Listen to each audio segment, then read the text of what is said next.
Veliki pozdrav svima i dobrodošli na moj YouTube kanal. Danas ću da vam otkrijem jedan tajni recept. Naime, radit ćemo originalnu kafansku pljeskavicu punjenu sa goveđom pršutom i sirom, pa da krenemo sa pripremom. Tu sam pripremio pola kilograma mljevenog mesa od vrata, samljeveno je 2 puta. Kao prvo stavljamo začine. Sve začine ćete vidjeti u opisu videa kao i svaki puta, tako da vam sad neću da vas sad smaram o čemu se radi. Naime, znači prvo idu začini i ide jedna supena kašika običnog biljnog ulja. Naravno, jedna čajna kašika sode bikarbone. Idemo sad da to izmiješamo lagano. Prvo se znači miješaju začini i meso. Miješat ćemo 5-6 minuta, ne mora više. A da bi se začini primili, odnosno upili, potrebno je da ova naša pljeskavica, odnosno smjesa za pljeskavicu, ostane u frižideru nekih 2-3 sata optimalno. I evo, nakon par minuta miješanja dodajemo povrće, ovu našu smjesu. Kao prvo jedna manja glavica luka, odnosno pola velike glavice. Malo ćemo je isjeckati sitno. Još ćemo to sad malo da isjeckamo i sitnimo. Znači, ubacujemo luk u smjesu. Pored povrća u pljeskavicu ide i dimljeno meso. Tu sam pripremio goveđi pršut 100 grama. Njega ću isto lagano da isječem sitno. To ćemo sad za sad ostaviti na stranu.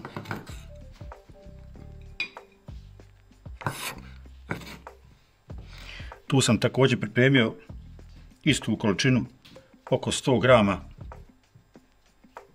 sira. Može kačkavalj, može edamir, u ovom slučaju je edamir. Njega ćemo isto na sitne kockice da isjeckamo. Ne treba to ništa biti toliko precizno. I ovo ćemo fino da odvojimo ovaj sir. Dodajemo preostalo povrće. Tu sam pripremio malo crvene ljute paprike. Ako neko ne voli ljuto, znači može obična paprika. I malo bijelog luka. Njega ćemo da istisnemo. Evo ga. Ovu ćemo smjesu, znači da sad izmiješamo. I kao što rekao, pokrićemo krpom i staviti u frižider, nek stoji 2 do 3 sata. Pa se vidimo. Evo, nakon 3 sata, pošto je meso odležalo na hladnom, ovu smjesu ću podijeliti na 2 dijela, jednaka, otprilike dobit ćemo negdje oko 300 grama, znači svaki komad. Sad nam je potrebno da malo ruke namažemo s uljem, da nam se ne lijepi. Prvo ću napraviti loptice, malo ćemo to stisnuti sve, da se ne raspa kad se bude rastezala ili razvaljala ova pljeskavica. Sad ćemo ovaj najlon u kojem je došlo meso fino da iskoristimo. Malo ćemo ga isto namazati uljem.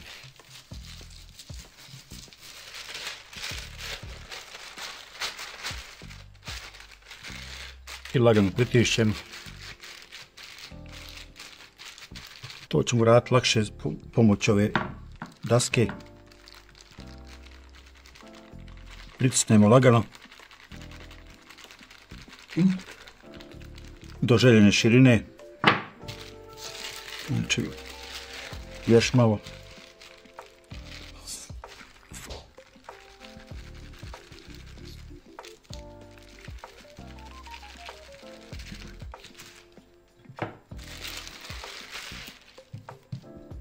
Sad ćemo je samo još malo uobličiti. Imamo dvije pljeskavice, znači ovo ćemo sad da podijelimo na dva dijela. Ide prvo sir.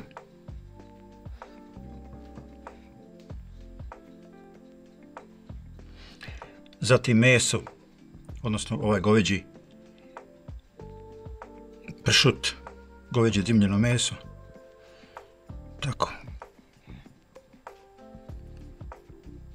Sljedeći korak je premotavanje ove pljeskavice.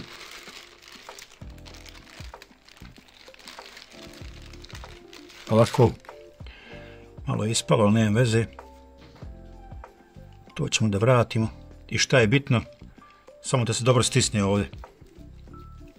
Da se dobro stisne, da ne bi ispadalo meso i sir prilikom prženja.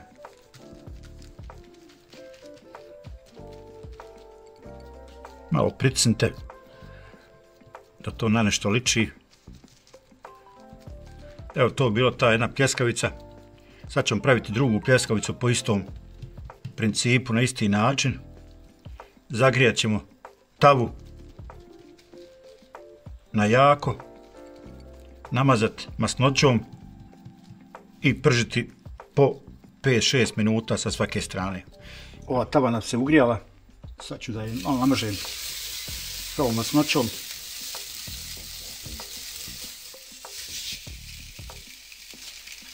Ne mogu bi sad dvije, nema veze, već ćemo jednu po jednu. Evo ovako, malo pritisnuti, znači, i kao što rekao, 5-6 minuta sa svake strane.